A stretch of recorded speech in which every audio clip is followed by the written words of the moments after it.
Esse é o podcast Menche, o lado bom da vida. Um conteúdo sobre estilo de vida e experiências que vão te inspirar. Siga, veja esse e outros conteúdos nas nossas redes, no YouTube, Instagram e também no Spotify.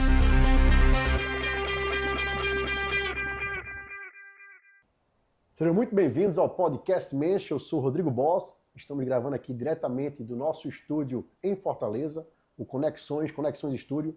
Inclusive está aí disponível para qualquer empresário, qualquer pessoa que queira disseminar conteúdo relevante para o nosso ecossistema de empreendedorismo. Tá? Meu bate-papo hoje é com o Beto Quintão. Beto Quintão, ele que é nossa capa, o homem da capa da Menche, um cara empresário, empreendedor, serial, CEO da 5G Company e partner da GoFurter, apaixonado pela família, por perfumes, charutos e música, além de ser um ex-vendedor de água no semáforo.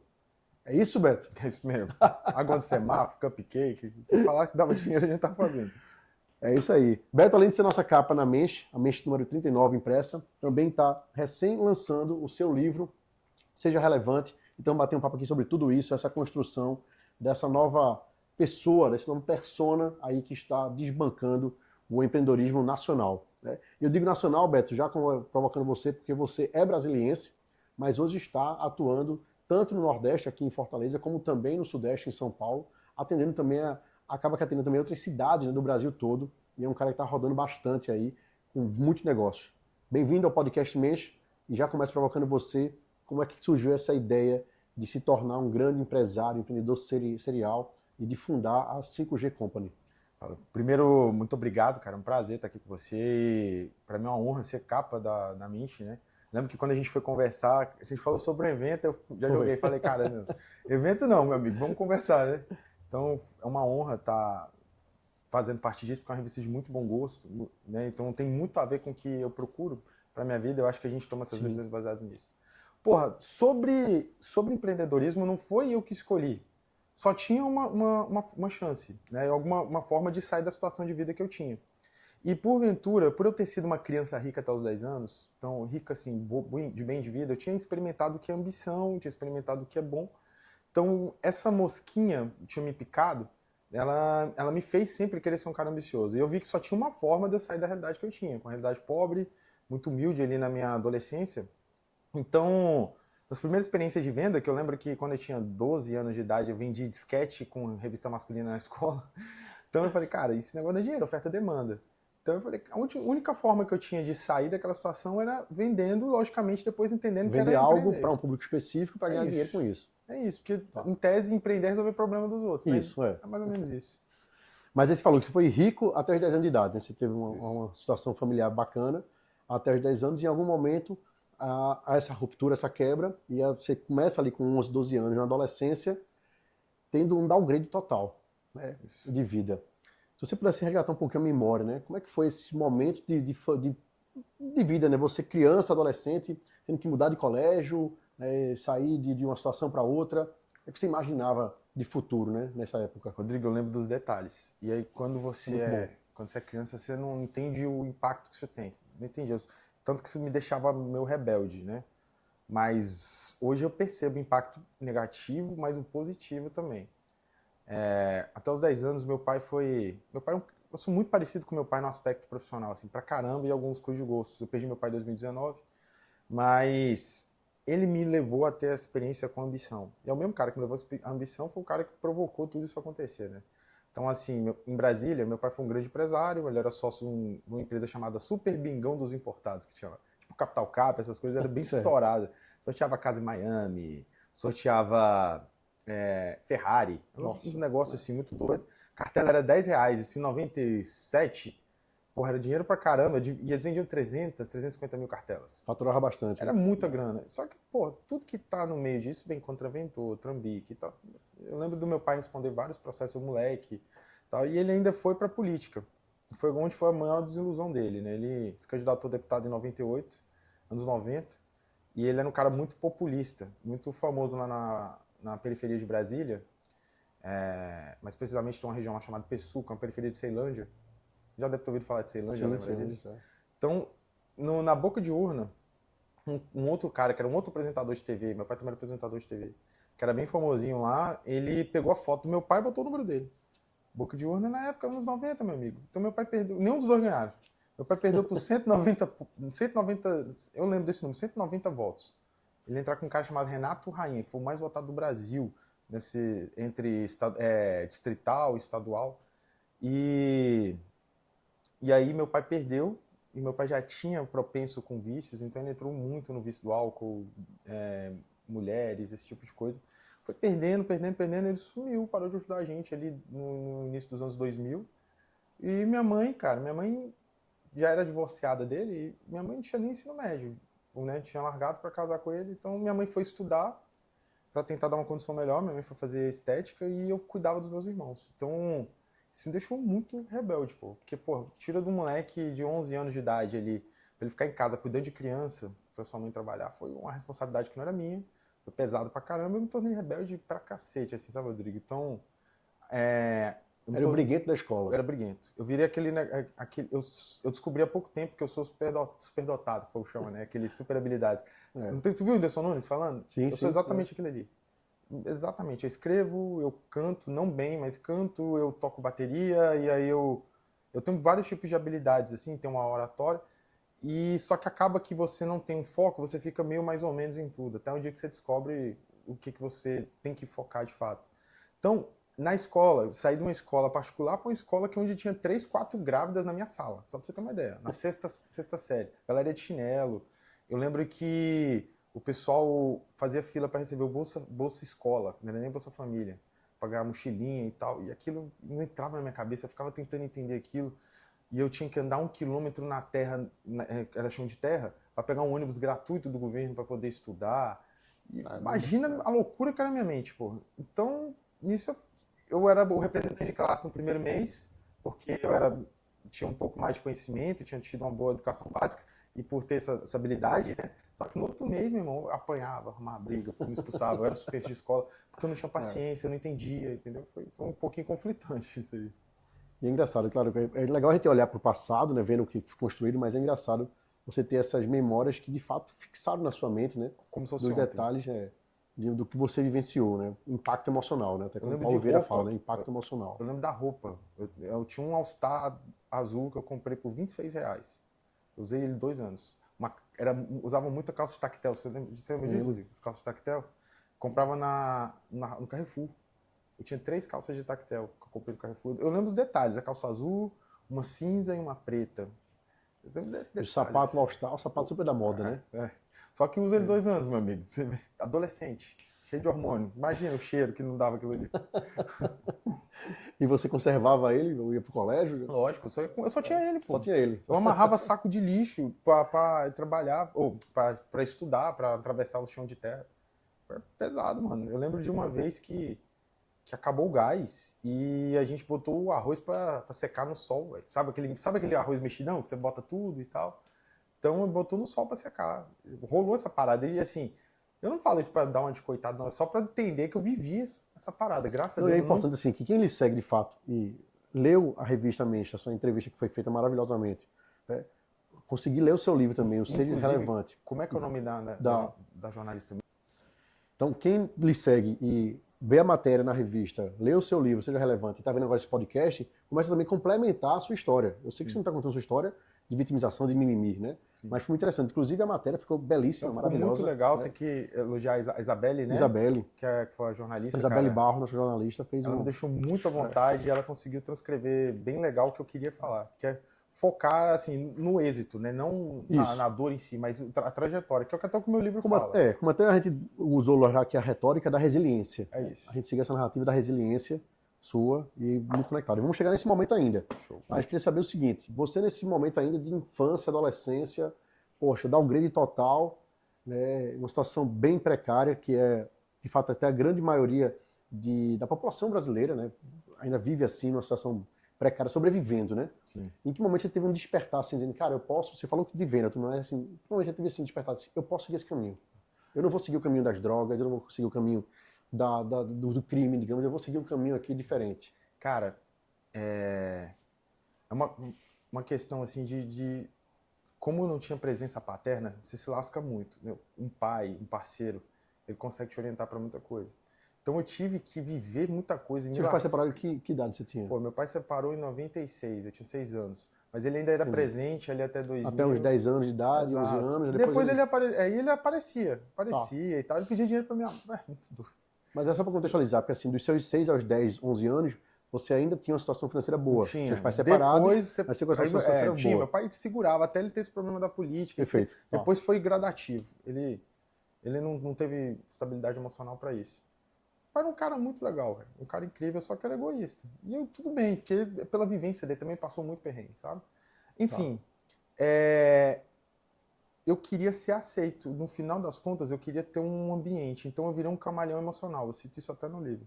Isso é um problema. Eu trouxe isso comigo. Então, eu sou músico, né? Eu aprendi a tocar bateria muito cedo. Então eu tocava na igreja, eu era com a igreja. Eu arrumei uma namorada na época, desde garoto, que era namoro de adolescência, ou era outro. Com a molecada, Brasília tinha um fenômeno de gangues em Brasília. Classe média baixa, até a classe média alta. A gente não tinha muita cultura, lazer, não tinha esporte em Brasília. Brasília é muito descentralizado porque tem as cidades satélites, então tinham as guerras de gangues. Então, para ser aceito, eu lembro que eu fui para a escola pública, e aí eu sempre fui grandão, né, e revoltado, arrumei briga para defender minha irmã, um monte de garoto me bateu. Eu entrei dentro de um banheiro e vi um rapaz pichando. Aí eu perguntei, que diacho é isso? Ele falou para mim, não, é nossa gangue, a gente se protege. Eu falei, é isso. Aí eu quis entrar nisso. Então eu tive que me lascar ali, andar com gente que eu nunca imaginei que ia andar na minha vida. Só que eu tinha uma índole boa, minha mãe me deu uma boa criação. Então, pô, eu vi um moleque roubando o mercado, aquilo eu não conseguia. Via gente brigando na rua, batendo em alguém à toa. Eu via isso. Brasília teve muito isso, sabe? Igual nas grandes capitais tem questão de torcida organizada, Brasília era gangue de barra. Então eu não conseguia ser ruim. Então isso já ficava assim, caraca, o que eu tô fazendo aqui? E aí eu queria vestir uma roupa legal. Eu sempre fui muito vaidoso. Então, pô, eu queria vestir uma roupa, eu não tinha condições. Então isso foi falando, meu irmão, eu não posso aceitar isso aqui, cara. Eu preciso fazer alguma coisa pra poder conquistar as coisas. Mudar a realidade, né? Então essa ambição que tinha encrostado em mim, ela não me permitia aceitar a condição que eu vivia. Então eu tinha vontade de sempre querer algo mais. Queria vestir uma melhor roupa, queria estar em um bom ambiente, queria estar em outro lugar. Mas isso era de uma forma implícita. Eu não entendia na minha cabeça que de fato ali eu estava querendo sair daquele lugar. Eu só sabia que eu queria viver aquelas coisas. Entendeu? Então isso foi uma coisa que me deu um start. Entender que sempre eu estava deslocado, que aquele não era o meu lugar e que eu queria mais e a minha ambição. Acho que a ambição... Hoje eu contrato alguém... O incômodo positivo, né? O incômodo de estar na zona de conforto, porque você poderia nem se acomodar da forma que é, a minha vida é essa mesmo, né? Mas se incomodou. E aí você começa a trabalhar. Vamos dar um pulo agora para o mercado de trabalho. Os primeiros trabalhos que aparecem, você começa a ganhar dinheiro, ter acesso aos capitais, né? Que dinheiro, que graças a Deus eu não passei fome, eu passei dificuldade. E minha mãe, assim, com todas as dificuldades, minha mãe foi meu pai muitas vezes. Na época, meu ex-padrasto, padrasto eterno, né? Assim, ele era um cara, assim, não estudado, simples, mas era um cara que não deixava, ajudava a não deixar. Eu ganhava pouco, mas não deixava faltar, sabe? Então não faltava em casa, eu não precisei botar dinheiro em casa. Isso foi uma coisa muito boa para mim, graças a minha mãe, não precisei. Então, o dinheirinho que entrava, eu conseguia comprar uma roupa, eu conseguia ir para algum lugar. Aí eu comecei a gostar disso, né? Eu falei, porra, eu preciso. Eu tô trabalhando, o dinheiro que eu ganho é para mim. É para mim, isso era muito bom, sabe? Então, eu fico imaginando como deve ser mais difícil pra galera que tinha que sustentar em casa, segurar a onda com a mãe e tal. Graças a Deus, nesse nível eu não precisei. Então, a primeira vez que eu vendi os disquetinhos, entrou um dinheiro, dava pra comprar lanche na escola. Aí depois, política. Tinha 15 anos, fui panfletar, falei, caraca, R$175 o mês. Panfletei, ganhei uma graninha. Aí fui vender água no sinal pra igreja, fiz R$1.000 em um dia uma vez, velho. Acho que o meu é esse. E foi a melhor aula de marketing que eu tive na minha vida. Sim. Depois que eu estudei faculdade, a telefonia foi minha grande escola, anos de Claro, né? Aprendi KPI pra cacete lá e tal. Só que aí tu faz uma análise. Rodrigo, o primeiro ponto que eu percebi é o seguinte. Eu falei, cara, a galera que vende água aqui ia meio desarrumado, desalinhado, né? Eu falei, eu vou vestir a melhor roupinha que eu tinha. Na época era Abercrombie, estourado, lembra? Abercrombie, Hollister. Hollister, sim. Então, aí eu tinha 2 camisetas que eu paguei em 15 vezes com os amigos que traziam dos Estados Unidos. E aí eu ia trabalhar com elas, e a melhor roupinha que eu tinha um sapatênis da Oscar, e aí eu comecei a ver que eu vendia mais por conta disso. Depois eu comecei a entender qual fileira de carros gastava mais tempo. Depois o perfil comportamental de quem estava no carro. Geralmente eram mulheres de meia idade, sozinhas ou com filhos atrás. Então, o primeiro mapeamento de growth hacking que eu fiz assim, eu comecei a conseguir analisar ali empiricamente aonde eu gastava menos tempo. Então, pô, em 6 horas eu Então, tinha o fato da eficiência. apresentação, Mapear o fluxo, o fluxo, né, e a persona, o persona, né, ideal para você poder, assim, dentro do seu ICP, né, ó, a persona ali, e ainda a sua comunicação, né? Comunicação. Isso certamente você sabia falar ali, né, não é só tô vendendo água, né? Exato. Eu imitava muito meu pai era apresentador de TV lá, né? Então eu sabia que falar de um jeito mais assim era legal, e também a igreja evangélica que eu cresci também me ajudou muito com a oratória, com a comunicação. Então, ali eu entendi. E mesmo sendo baterista, mas sendo músico também, de se apresentar para público, né? Muito, muito. E tal. Então tu tem sabe, que tu sabia que eu toquei quebrar vergonha, né? Eu toquei numa banda evangélica durante 6 anos, a gente estourou, ganhou disco de ouro e tudo, acredita? Foi mesmo? Foi. Rodou o Brasil todo? Rodou o Brasil todo. Que Do massa Recife mesmo, eu fui umas 7 vezes na época, pô. O nome era Louva a Deus, o nome. Era música Louva a baiana Deus. gospel. Acredita? Acredito. Mas essa é boa, música baiana. E você gosta muito de música baiana, né? De Gosto. pagode baiano. Eu gosto de pagode baiano, instrumental. Eu gosto pra caramba, assim. Não é uma parada pra eu ficar ouvindo todo dia, porque as letras não enriquecem tanto. Só o ritmo, Mas né? o groove, o ritmo, eu sou legal. lutador amador de boxe, né? Então, pô, o melhor boxe do Brasil é o da Bahia. O swing envolve pra treinar, entendeu? Bem legal. Vamos lá. E aí você entra no mercado de trabalho profissional. Sai desse meio empírico, né? Vender água, ganhar dinheiro Loja pra poder pagar evangélica. coisa. Fui pra uma loja evangélica. Foi pra loja evangélica. Loja evangélica, 17 anos. E aí vender artigos. Artigo evangélico. E aí eu arrebentava de vender. Mano, primeiro porque era muito CD. E eu tocava, eu conhecia muito as bandas gospel. Segundo, a minha capacidade de aprendizado rápido. Então eu lia sinopses de livros, eu explicava o livro com a sinopse, né? E a minha curiosidade. Eu li muito livro de hermenêutica, lá, que tinha de teologia, li pra caramba. E eu li a Bíblia, eu já li a Bíblia inteira, né? Então eu vendia pra caramba, Rodrigo, eu vendia muito. Só que, cara, o cara que era o dono lá da loja era um ex-pastor meu, assim, ele era um cara muito irresponsável, sabe? Pra você ter uma ideia, no primeiro mês, isso foi um problema. Eu entrei, fiquei 4 meses sem receber salário. Caramba. E aí, sim, porque eu era submetido a ele, né? Era meu pastor, sabe? E assim, o cara andando de carro importado e tal, enfim. E aí, o que acontece com o moleque quando eu fiz 18 anos? A primeira coisa que o moleque pobre, de classe média baixa, quando ele faz 18 anos no primeiro trabalho, ele faz cartão de tudo que tu imagina. Eu fiz CA, Renner, tudo. Isso, que a CA... Liberou crédito, né? Porra! E a CA tinha 20% da CA, você podia comprar no McDonald's, meu amigo. Pra quê, velho? Aí me endividei inteiro, pô, na época, assim. Então, mas eu aprendi ali a vender, desenrolei pra caramba. De lá fui pro shopping. Aí o shopping foi minha escola, assim, escola inicial, assim.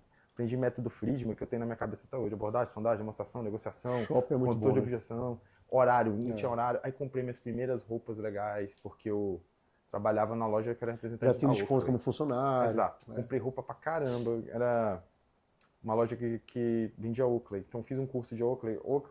A Oakley, na época, era a marca Bambambam, isso é 2007, né? 2007. Era a marca, então, e a Oakley tem uma peculiaridade que tudo dela é patenteado. Não é borracha, é nabitênio.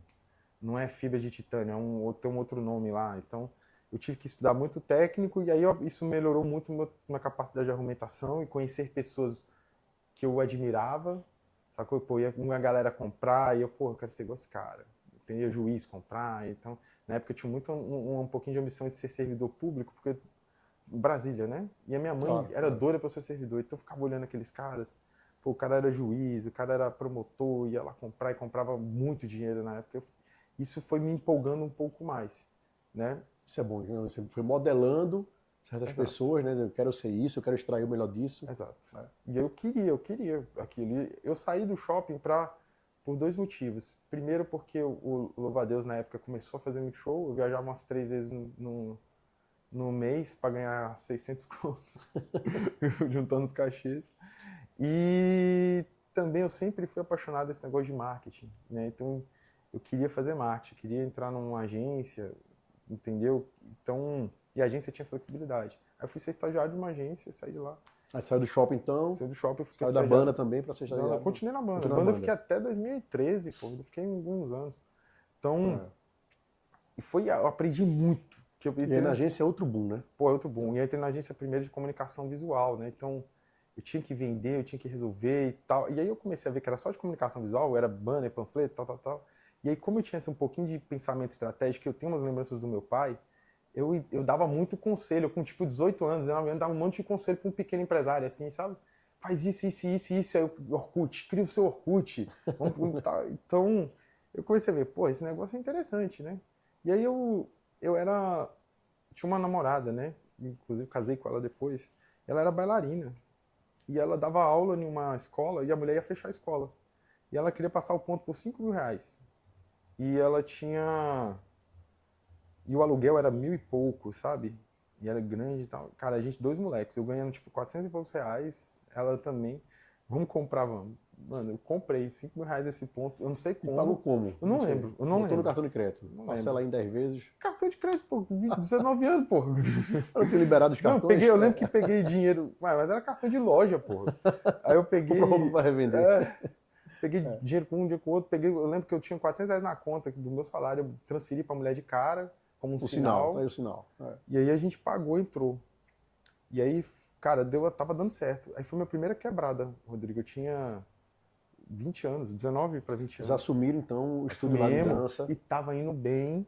Aí, ó, pra você ver, um moleque inexperiente, não tem pai presente, o que acontece? Subiu o aluguel, uns R$ 1.000. E aí, eu peguei na minha cabeça, vou voltar pra agência. Voltei pra agência e deixei ela sozinha. Ela tomou a decisão de mudar de ponto. Um ponto mais barato. Porque ela tomou perdendo 50% dos alunos. E aí tirou minha energia, que eu era o cara de venda, o cara bom. Então, a gente quebrou a primeira vez. Saímos com a dívida de R$ 10.000. Para 2 moleques, um de 20 e um de 19. Não, ganhava menos de 1.000 por mês. Era muito louco, dinheiro, mano. Isso é papo de 2008, 2009, 2008. Era dinheiro pra cacete pra gente, dois garotos, né? Então foi a primeira vez que eu quebrei, né? A gente demorou uns 2 anos pra pagar isso aí, né? E voltei pra agência. E aí, cara, foi péssimo, mas me ajudou muito a, tipo assim, entender que são possibilidades. Deu um errado, você tem que fazer outro, e a vida é de gente grande, meu amigo, eu não sou playboy. Então eu precisava fazer alguma coisa, né? E aí, depois disso eu entrei num trabalho para ganhar mais 400 e poucos reais, e aí, cara, nesse período eu fui procurando emprego e fazendo faculdade e tal. E faculdade de marketing. Fazia publicidade. Publicidade, certo. Larguei no oitavo semestre, tu acredita? E aí eu fui fazendo publicidade e tal, e aí apareceu uma vaga de analista a minha mudança de vida começa aqui. Analista de treinamento e desenvolvimento. Aí como eu era da igreja, falava bem, oratória e tal, falei, cara, dá treinamento pra uma rede varejista. Falei, eu sei falar, pô.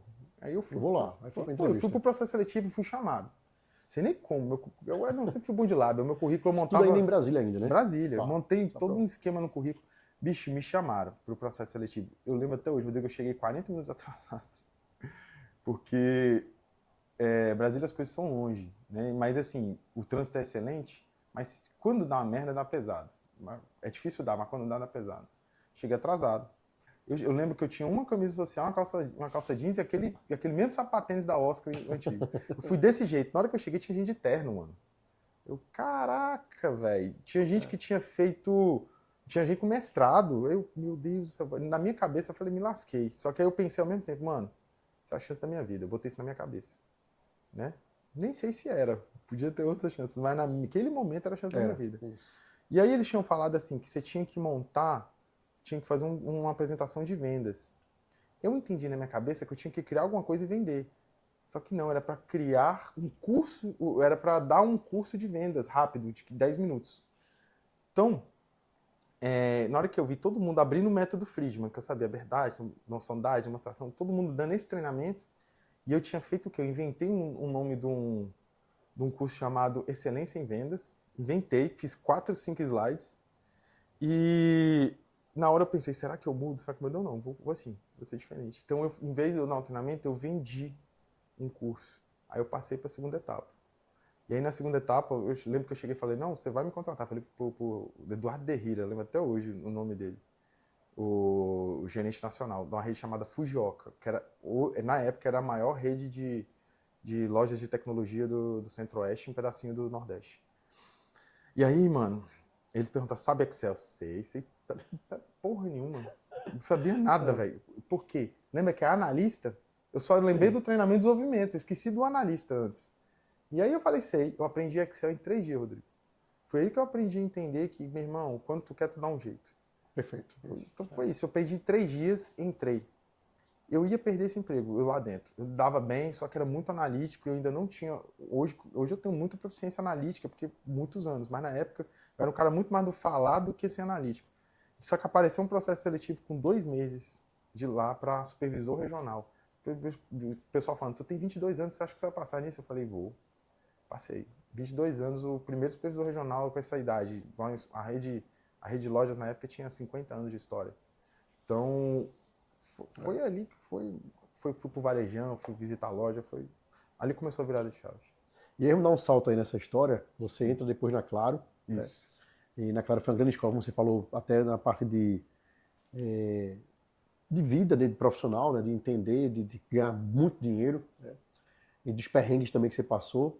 E que você falasse rapidamente essa parte da Claro. E quando é que você sai para dizer, vou montar um negócio? Porque você poderia ter seguido a carreira de executivo.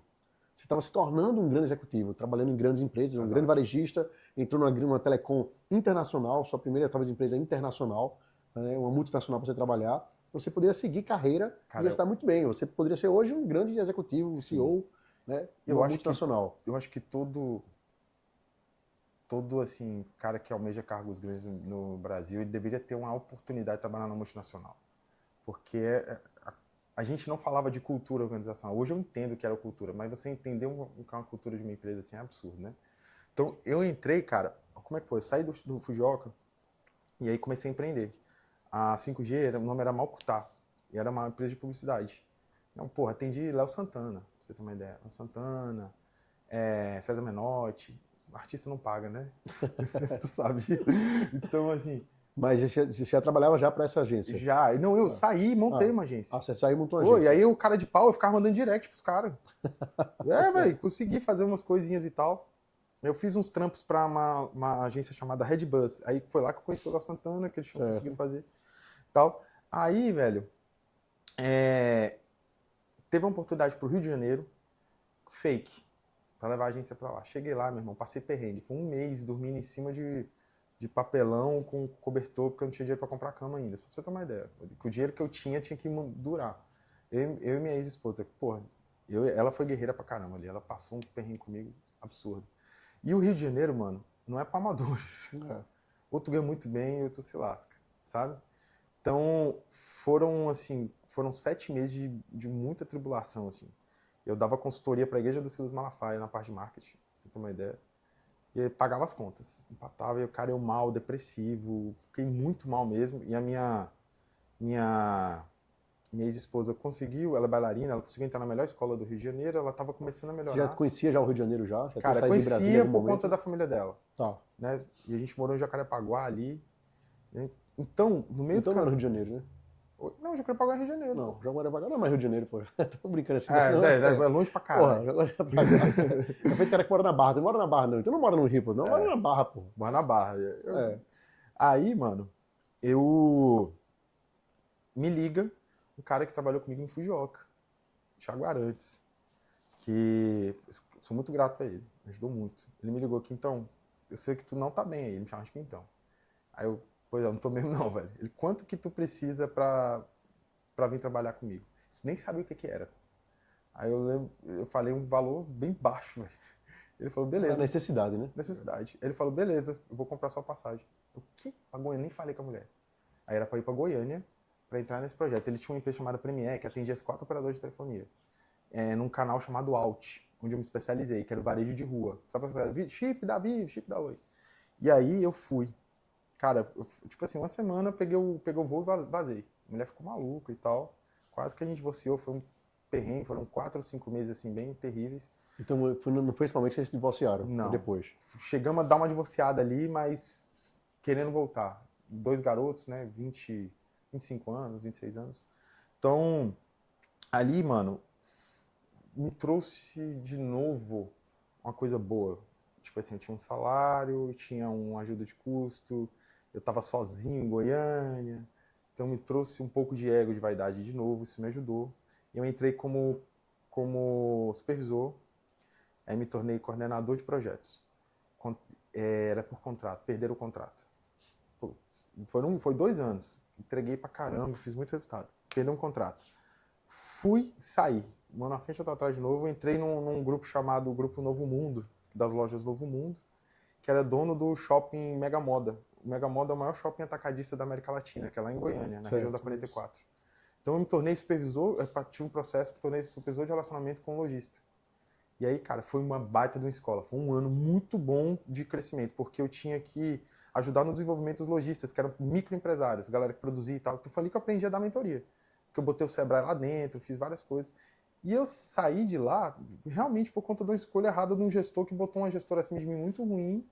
E eu, menino, em vez de eu ganhar, conquistar ela, eu fiquei embarreirando ela e tal. Só que na hora que eu saí, o pessoal da Premier soube. Aí já me ligaram, falou, velho, foi um mês. Falou, vamos voltar pra telefonia? Vamos. Você vai subir o DF todo. Eu falei, vou voltar pro DF. Graças a Deus, vou voltar pra Brasília. Voltei, aí entrei. Aí foi indo, né? Entrei como coordenador de projetos, coordenador de operações, gerente de operações, gerente de filial, gerente regional, diretor regional. Né? Então, foi a minha grande escola. Eu tinha reunião com chinês, não tinha horário. Então, eu descobri uma fraude lá, meu irmão, assim. Eu não ganhava dinheiro. Por que eu saí da telefonia, né? O salário de diretor, ele não é alto, o salário. Ele ganha por PLR e bônus. Perfeito. E eu nunca ganhava. Sabe que o povo aproveitava. Eu era garoto, né? Eu era júnior, né? Diretor júnior. Nem deveria existir isso, né? Então, eu nunca ganhava. Por quê? Aí sempre era atingimento de qualidade. Não tinha qualidade, não tinha qualidade. Aí foi uma escola de gestão. Eu tô contando isso. Eu queria ganhar e não ganhava. Eu ganhava só aquele piso ali. E aí, o que está acontecendo, meu irmão? E um dia, a minha ex-diretora, acima de mim, Márcia Paiva, chegou e falou assim, então você é burro. Eu, você não é doida? Me chamou de burro. Se fosse hoje, hein? Assédio. Aí ela me chamou de burro. Eu falei, por quê? Ela falou, cara, primeiro, você demite contrata só no empírico. Você acha que ficar na rua faz você crescer resultado? Porque eu ia pra rodoviária, pô. Ia de blazer pra rodoviária. Ia pra trás de balcão. E assim, eu vi. E sabe quando você vê a cara dos promotores assim, tipo assim, esse bicho é um otário, nem sabe o que a gente tá fazendo aqui. Eu tinha essa sensação. Eu falei, caraca, mano. Tem alguma coisa errada. Aí um dia eu falei, meu irmão, no dia que ela falou isso, eu falei, eu vou entender essa operação. Eu entrei numa sala e falei, eu só saio daqui quando eu entender todo o processo. Peguei um bombinha, que era aqueles celularezinhos assim, eu vou entender da onde ativa até onde cai na base, satélite, tudo. Entrei. Dito e feito. Entrei no sistema da Claro, pedi autorização, papapá. E a Claro, naquela época, você já ativava o chip, ela tirava a foto do lugar onde você tirou o chip. Imagina o que tem de tecnologia hoje. Estamos falando de 8 anos atrás, 7 anos atrás. Cara, quando eu comecei a ver, era foto na porta da casa do promotor, foto no presídio, na Papuda. O que porra é essa? Descobri, mano. As operadoras, elas doam chip para subir market share. Não tem mais isso, porque agora todo mundo é plano, né? Você faz eSIM e tal. Isso. Aí, meu irmão, o que eles faziam? Ativavam os chips para bater meta em lista de CPFs. Com 30 dias o chip caía. O servidor público caía. Não tinha pior, crédito, ainda né? vendia para presídio, pô. Vendia para esse, sabe? Então eu descobri uma fraude absurda. Aí nessa eu tive que mandar umas 12 pessoas por justa causa. Fiz umas 30 pediram em conta. Tinha 240 pessoas no time. E aí eu avisei a operadora, falei, a gente vai cair. Caiu 70% do faturamento durante 3 meses. Mas depois que subiu, isso foi no final de 2018, e 2019 foi recuperado. Tá, eu entreguei com 15% acima de market share. Então eu fiquei bem famoso com lá. Com a base bem mais limpa, né? Lindo. Só que quando eu finalizei, eu olhei assim e falei, meu irmão, não é isso. Eu tinha engordado 24 quilos, tinha perdido cabelo. Trabalhando louco, né? 24 horas por dia trabalhando. Meu casamento uma merda. Você bem que eu também falei, eu fui de telecom também, né? Tu sabe, tu tá entendendo exatamente o que eu tô te contando aqui, meu irmão. Então, quem tá nos escutando, nos vendo, sabe que telecom foi uma escola, claro. É a escola. Né? Quem vence aquilo ali é shopping, né? É shopping e telecom, 2 coisas que eu passei. Quem vence esses dois, meu amigo, vence qualquer coisa. E você venceu os dois. E aí você sai da Claro. Sai da Claro com a grana, abriu uma escola de dança com a minha esposa. Novamente. Né? Dá muito certo. Aí, velho, só que a gente, olha só, a gente abriu no dia 13 de fevereiro de 2020. O que aconteceu no dia 15 de março? Pandemia, fecha tudo. Pandemia. Vai dançar como? Aula coletiva em shopping center, meu amigo. Quais foram os 3 setores mais atingidos? Entretenimento, shopping e aula coletiva. uma coisa coletiva. Meu irmão, fechou. Só que eu tava vindo muito com os meninos do G4 na época, que era a gestão 4.0. Eu tava assistindo E você demais. entrou para fazer curso de G4 quando? Aí, eu Nesse já momento. via muito Thales, então eu tava ansioso por entender esses negócios de startup. Eu tinha vontade de montar um negócio e que em 2011 eu tinha tido uma ideia de ter um Waze com promoções. A Google foi lá e fez. Sabe? E eu nunca fiz. E aí eu tinha vontade, cara, montar um negócio, escalar. Dinheiro era barato na época, assim. Tinha muita gente estourando, fazendo muita coisa. Eu olhava o Thales e falava, cara, o Thales explodiu, eu queria um negócio desse. Então tava Então, no muito meio da vidrado. pandemia, No meio da pandemia. você começou a consumir mais conteúdo de Sim. gestão do próprio G4. Aí em 2020, de janeiro a fevereiro, eu fiz 60 pré-matrículas sem R$1 de tráfego, sem porra nenhuma, só fazendo ativação. Para inauguração. Pra inauguração. Inaugurando 60 alunos, mano. E aí fomos para 120 em um mês. Aí fecharam. Aí eu lembrei, velho, CX, estudando muito CX, Customer Experience, né, experiência do cliente, eu não posso perder esse povo. Então, primeiro, eu tirei as secretárias, botei CS, que cuidavam da jornada do paciente, ou do cliente. Botei CRM, botei toda aquela rotina que eu via dos caras fazendo dentro da escola. E resultado, a gente perdeu só 9% dos alunos. Durante a pandemia inteira. Praticamente nada. Criei um Netflix para os alunos, assim, eu gravei todas as aulas, então eles tinham livre, dependendo da modalidade, e ainda mantive as aulas online. E eu criei pontos de experiência, eu não deixava eles desconectarem. Por exemplo, Dia das Mães, eu fechei um estúdio de fotografia, gastei um dinheiro que não tinha, mas o povo ia lá, tirava a fotografia, então a foto do Dia das Mães era com a gente, tava tudo fechado. Eles podiam tirar foto. Festa junina, criamos kit, mandamos entregar na casa de todo mundo. Então eles ficaram, viu Zoom, teve festa junina, a galera comendo, tomando um quentão. Isso também, eu criei vários pontos de conexão. Certo. Então quando a gente voltou em agosto, que pôde dar aula, a gente cresceu 300%. E aí outra vez eu vi que eu estava insatisfeito. Eu não sou a favor de divórcio, Rodrigo. Acho que eu levo muito a sério a questão de família. Mas o jeito que a gente transformou a nossa vida desde os 15 anos que a gente se conheceu, não dava. Então eu pedi o divórcio, pedi para sair, eu deixei tudo, Rodrigo. Ela continuou com as aulas, continuou, com o estúdio, deixei tudo para ela. E eu pedi o divórcio. Eu saí com, exatos, R$750 na conta, um nome sujo, porque eu estourei para deixar a empresa limpa para ela, mais um iPhone 7 quebrado. Quem dançou foi você, né? Foi. Brincando com a estudo de dança, né? Aí eu saí. Mas saiu também tranquilo. Saí tranquilo, pai, a melhor decisão que eu fiz na minha vida. Deixei tudo para ela, e aí eu peguei um dinheiro emprestado e fiz a gestão 4.0. Foi ali que começou. Então, durante os 2 anos, dando muita mentoria, porque eu estava em um grupo de mentorias de Brasília e vinha eles dando mentoria para o pessoal. Eu estava entendendo a linguagem, porque eu vim de multinacional, mas eu vi um monte de microempreendedor do lado e não entendendo nada. E aí tinha uma menina... vou traduzir essas coisas para eles. Exato. E tinha uma menina que tinha uma escola de dança 10 vezes maior do que a nossa. Ela tinha 3 mil alunos, a gente estava com 300. E ela reclamando. Porque a gente está quebrando, não sei o quê, e a gente crescendo. Eu falei, como assim, velho? Eu sei o caminho. Aí eu pensei, eu posso falar? Aí me deixaram. Aí eu contei tudo que eu fiz. Quando acabou, eu recebi direct de uma dentista. Aí essa dentista falou, cara, me ajuda? Eu falei, ajudo. Eu lembro, eu não sabia nem cobrar. Eu cobrei 1.500 dividido em 10 vezes no cartão. E aí, não tá cheio do cartão ainda. A mulher pulou de 14 mil de faturamento para 140 e poucos mil de faturamento em 3 meses. Nossa. Começou a ir para Dubai e tal.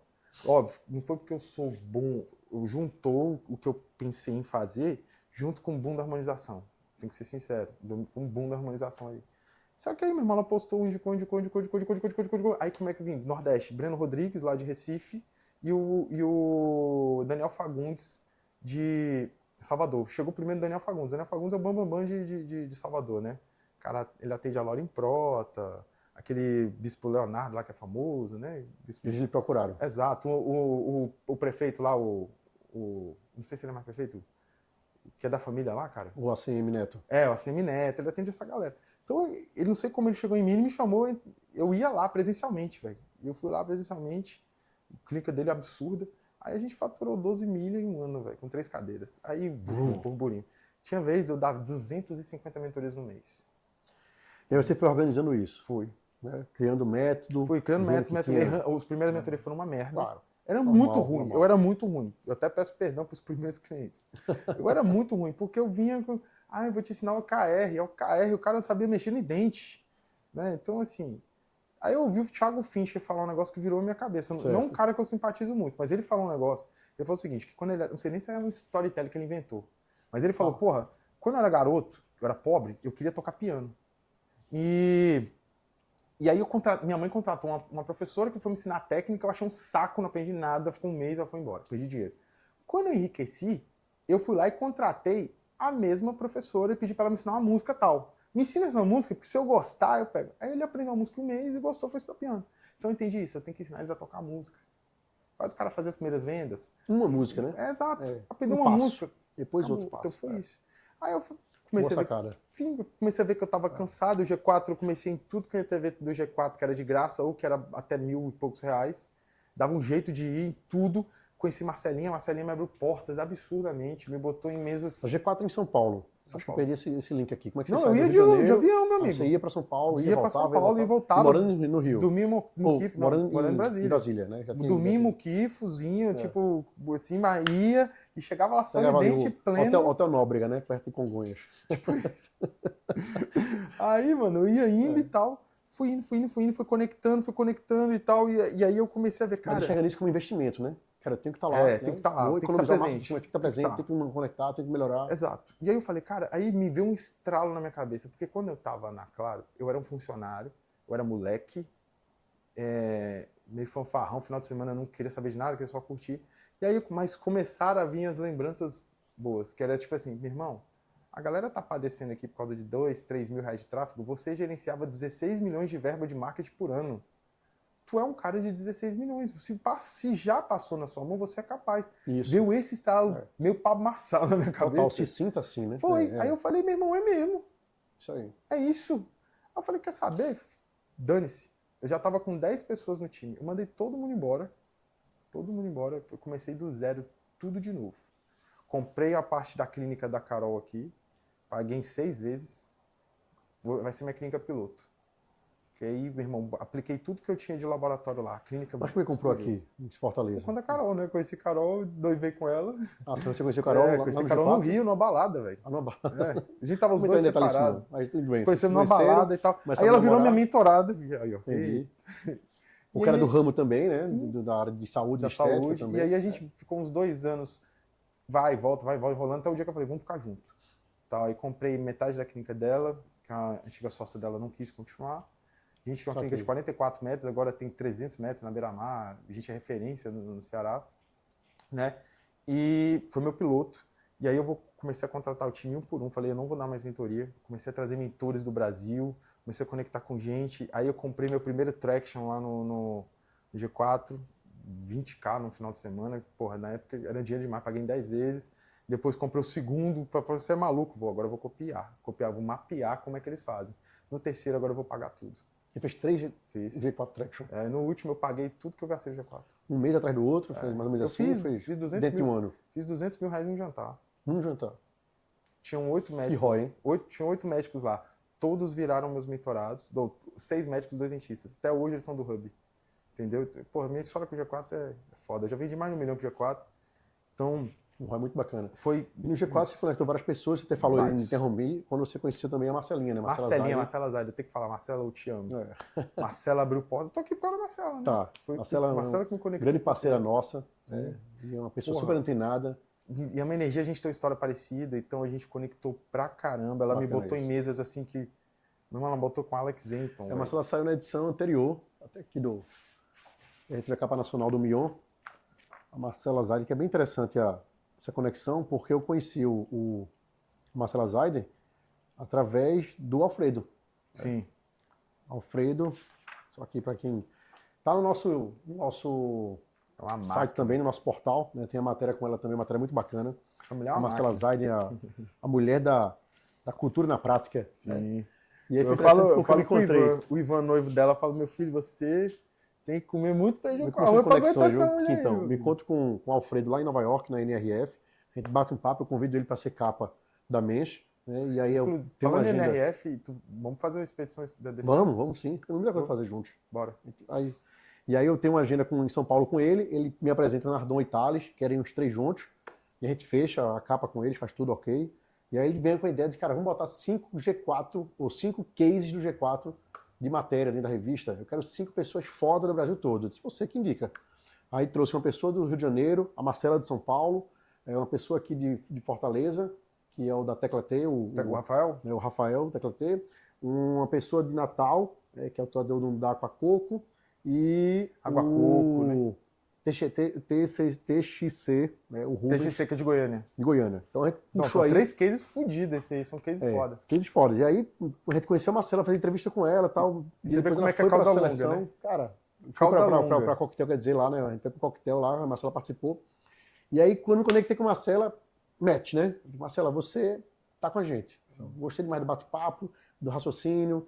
E aí, quando a gente fez aquele evento lá em São Paulo, né, que ia ser foi, na verdade, um almoço para empresários, eu precisava de um speaker e um patrocinador, né, que ela disse, pô, fala com o Beto Quintão, que eu liguei para você, cara, vamos fazer nosso evento, tal, não sei o que, nossa revista, expliquei. Aí você, cara, interessante, mas eu quero algo mais. Como é que faz para ser capa, né?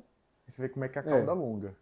Fruto do G4. Na hora que eu vi o G4, falei, opa, é relevante. Deixa eu ouvir um pouco mais, deixa eu entender. Perfeito. Aí o André me contou a história da NRF, né, do Thales. O Thales é um cara que eu me inspiro muito no bom gosto dele, então, porra, eu falei... Isso. E aí eu fui ver a história da revista. Falei, cara, essa revista tem bom gosto. O assunto é interessante. E saiba disso, não à toa você está aqui no podcast, não à toa você foi nossa capa, porque pra gente, a Mensch, né, Mensch inclusive significa o homem que chegou lá, né, o cara sangue bom, o homem que chegou lá, uma palavra judaica alemã, e pra gente você é o Mensch. Você é o cara que está encapando nossa edição impressa porque você está chegando lá. Eu agradeço. Isso é muito bom. Mas vamos correr, para a gente poder concluir aqui, eu quero fazer um insight final. Então, tudo isso acontece na sua vida e hoje o 5G Company é uma escola empresarial focada no desenvolvimento de gestão de médicos, donos de clínica, dentistas, a nível Brasil. Isso. São 2 coisas que eu tenho muito orgulho hoje. De hoje ser, cara, o objetivo da 5G, a visão é ser o hub de educação empresarial e conexões network mais relevante da área da saúde até o final de 2026. Por que relevante? Nossa estratégia de Product Market-led Growth. Então a gente foca no produto, não na venda. Porque, exemplo, Heineken e Ambev. A Heineken tem 8%, 9% do mercado, a Ambev tem 63%. Você acha que a Heineken está preocupada? Não. Porque a Heineken ela é posicionamento de produto, ela é mais cara, ela quer aquilo ali, relevância. E a Ambev, venda, agressivo, é o Sales-led Growth. E não está errado, pô. Cada uma tem a sua estratégia. Então eu quero ser a Heineken desse mercado. E graças a Deus a gente está sendo. A gente é o que mais cresce já no Brasil, em percentual de crescimento mensal e trimestral, a cada Q1, Q2, Q3. Então a gente quer ser o mais relevante. E nessa pegada de assim, ensinar o médico, o dentista, o empresário da saúde a vender igual um varejista, a fazer marketing com uma Big Tech.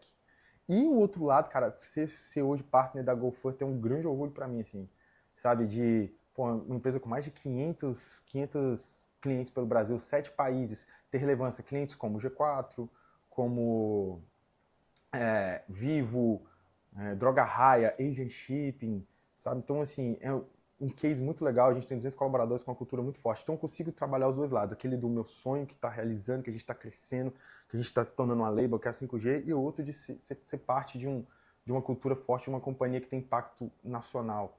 Né? Não que a 5G não tenha, que a gente atende 16 estados, tem membros de 16 estados diferentes. Mas os dois me complementam muito. Aquela parada do sou CEO, criando uma companhia para sair da operação, e o outro, cara, eu sou membro de um conselho de uma empresa extremamente relevante. Isso para mim é muito legal.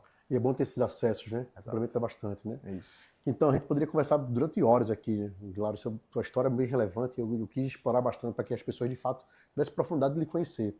Mas hoje, para quem está empreendendo, né? Empresário em qualquer segmento, área de atuação, que está aqui querendo ir para o próximo passo e atingir o próximo nível, furar uma bolha. Muitas vezes são grandes empresários que têm soluções muito qualificadas do mercado, mas que está vendendo o almoço para pagar o jantar, né? Qual é a dica que você dá para esses caras poder ir para um próximo nível e expandir mente e negócio?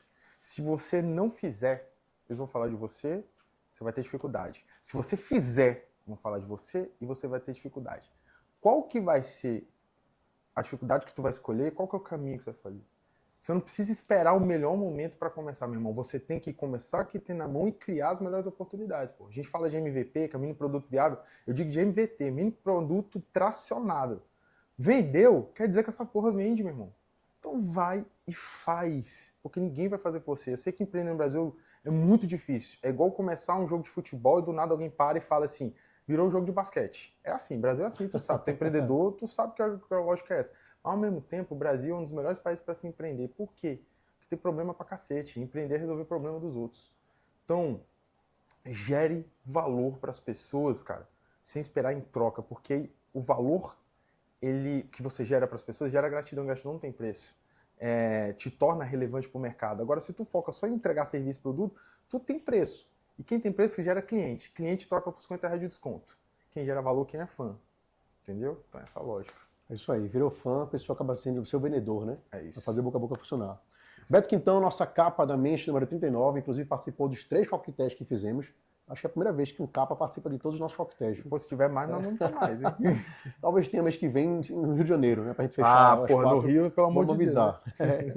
Mas na descrição aqui desse vídeo e desse áudio tá também um link para você ter acesso à matéria maravilhosa, um pouco mais aí do Beto Quintão.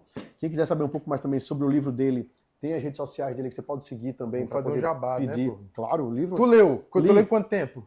3 horas, pô. 3 horas. Cara, olha, vou Recife, na verdade, 2 horas e 40, né? Recife, isso. São Paulo, né? Quando foi a semana passada. Agora faz os exercícios, pô. Eu fui lendo, e é bem bacana porque ele é bem prático, tem exercícios para serem feitos no livro, ele faz algumas provocações. Né? Seja egoísta com o seu propósito. Olha aí. Cara, tem uma que é legal. Tem alguns exercícios para serem feitos, muito interessante. Né? Ele não se aprofunda tanto, acho que quem assistiu esse podcast teve mais profundidade, mas é muito relevante, de fato, esse livro. Eu adorei. Parabéns mais uma vez, ele falando isso, registrando aqui, mas já tinha falado isso pessoalmente. E quem tiver interesse também está aí no link da descrição desse vídeo e desse áudio para você ter acesso a esse livro também, entrando em contato com o Beto. Quem quiser lhe seguir nas redes sociais, quais são as redes das suas empresas e a sua, para poder a pessoa agradecer um pouco mais. Como está escrito, eu mostro Beto Quintão dessa forma. Aqui, ó, Beto Quintão. Beto Quintão, só isso, @Beto Quintão. E 5G Company, com Y no final, 5G Company. E GoFurter, GoFurther,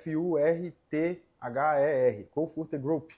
Né? São as nossas companhias aí e o meu pessoal. Galera, eu troco muita ideia, eu respondo as pessoas, eu gosto de ter interação com a galera. Então, quem quiser bater um papo, quiser saber um pouco mais, eu estou sempre respondendo lá. Vale a pena acompanhar. O homem, de fato, é um empreendedor serial, né? Ele não para. A gente entrevistou ele em São Paulo, fizemos as fotos em São Paulo, ele participou do coquetel de Recife, participou do coquetel de São Paulo, participamos ontem do coquetel aqui em Fortaleza, estamos gravando podcast aqui em Fortaleza, ele também está rodando. Tem compromisso com a revista em São Paulo, segunda? Também tem compromisso segunda-feira, então assim, a agenda dele não para, mas vale a pena acompanhar, porque a gente se inspira bastante também e contribui para os nossos negócios. Né? Então você que não assistiu até agora aqui, muito obrigado pela sua audiência, né? Fico muito feliz de poder trazer histórias relevantes que contribuem para o desenvolvimento do nosso ecossistema de empreendedorismo. E é sempre muito bacana a gente ver pessoas que conseguiram furar a bolha, dar o próximo passo, ir para o próximo nível e que está arrastando outras pessoas, né? Puxando outras pessoas. Parabéns por isso, pela dedicação que você tem dentro do 5G Company. Que tem muitos empresários aí que estão tendo seus negócios sendo valorizados, porque estão conhecendo o método, conhecendo sobre gestão e estão sabendo fazer a coisa acontecer. Entendeu? A todos fiquem com Deus e quem quiser também gravar aqui em Fortaleza, vem aqui para o estúdio do Conexões, né? Tá aqui, inclusive, aqui na tela, aqui, ó, Conexões Estúdio. Tá aí na descrição também o @ deles. Vale muito a pena, é um espaço bacana. Você tem aqui 3, 4 ambientes para poder gravar o seu podcast e trazer conteúdo relevante também para a sua audiência, tá? Então fiquem todos com Deus e até nosso próximo episódio. Valeu, pessoal. Obrigado. Você ouviu mais um podcast Mensch. Siga-nos nas redes sociais, compartilhe esse conteúdo e fique ligado no próximo.